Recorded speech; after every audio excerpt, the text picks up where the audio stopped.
Salut à tous, le journal du foot de ce mardi 12 juillet. Le PSG espère boucler deux arrivées en provenance de Serie A cette semaine. Le défenseur de l'Inter, Milan Skriniar, et l'attaquant de Sassuolo, Gianluca Scamacca, pourraient signer dans les tout prochains jours. Objectif, les emmener tous les deux pour le coup d'envoi de la tournée au Japon ce dimanche pour le club parisien. Les champions de France pourraient débourser un peu plus de 100 millions d'euros pour ces deux transferts.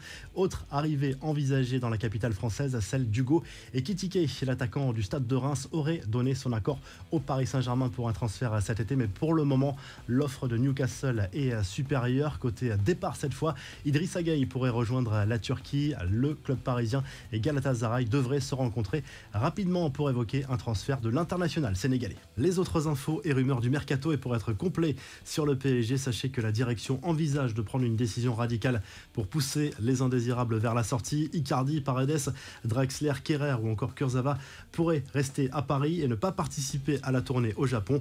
Le message serait clair, tous devraient se trouver une porte de sortie cet été, et pour un transfert définitif, pas question de prêter ses joueurs. Les premiers mots de Paul Pogba depuis son retour à la Juve, où il vient de signer jusqu'en 2026. Un choix du cœur, comme l'a confié l'international français sur la chaîne Twitch du club turinois. Je me sens vraiment bien, il y a une atmosphère que je ne peux pas expliquer, je suis très heureux et impatient de commencer à jouer avec la Juve qui est mon équipe. Ce maillot est tout pour moi, je suis très heureux et je le serai encore plus lorsqu'on aura ramené le Scudetto à la maison, a lâché le champion du monde. Chelsea attaque désormais sur tous les fronts pour renforcer son attaque. Selon la presse britannique, le nom de Serge Gnabry circule dans les couloirs de Stamford Bridge. L'international allemand est sous contrat jusqu'en 2023 en Bavière et refuse de prolonger sans un salaire sérieusement revu à la hausse qui pourrait ouvrir la porte à un départ. L'intérêt du Bayern Munich pour Matthijs de Ligt est bien réel. Selon Bild, le club allemand a fait une première offre à la Juve pour le défenseur central néerlandais à hauteur de 60 millions d'euros, plus des bonus pouvant atteindre 10 millions d'euros. Refus immédiat de la vieille dame qui réclame plutôt un chèque de 80 millions.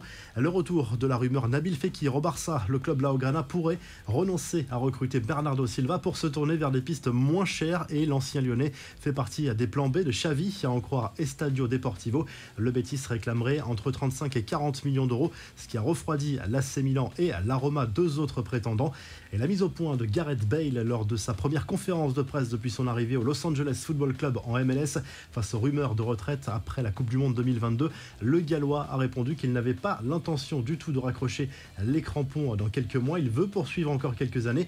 L'ancien madrilène envisage d'aller jusqu'à l'Euro 2024 en Allemagne, voire un peu plus, jusqu'à la Coupe du Monde 2026. Les infos en bref, le carton des Anglaises à l'Euro féminin devant leur public. Elles ont signé une incroyable victoire 8-0 contre la Norvège lors de leur deuxième match de poule à l'Euro 2022 lundi soir, et s'assurent déjà une place pour les quarts de finale de la compétition. Succès également de l'Autriche face à l'Irlande du Nord, à suivre ce mardi notamment le choc entre l'Allemagne et l'Espagne.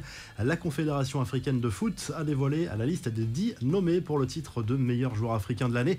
Sadio Mané, champion d'Afrique avec le Sénégal et finaliste de la dernière C1 avec Liverpool, et le grand favori. Dans cette liste, on retrouve également Edouard Mendy, Kalidou Koulibaly, Mohamed Salah, Achraf Hakimi ou encore Sébastien Haller et Riyad Mahrez.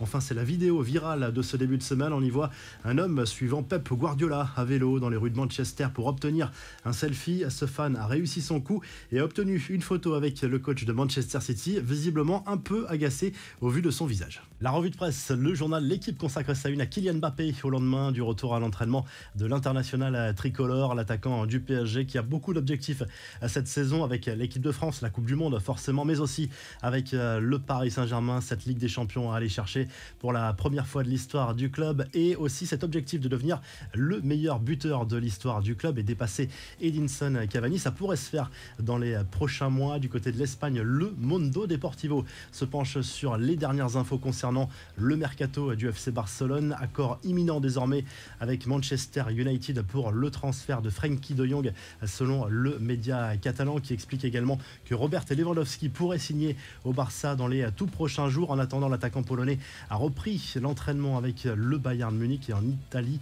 Tuttosport consacre sa une à Angel Di Maria, qui assure qu'il nourrit de grosses ambitions avec la Juve, même s'il n'a signé que pour une saison avec le club turinois, et le quotidien sportif qui confirme par ailleurs l'arrivée du Brésilien Bremer à l'Inter. Ça devrait se faire dans les tout prochains jours, là aussi, pour compenser le départ de Skriniar, sans doute au Paris Saint-Germain. Si le journal du foot vous a plu, n'hésitez pas à liker, à vous abonner pour nous retrouver très vite pour un nouveau journal du foot.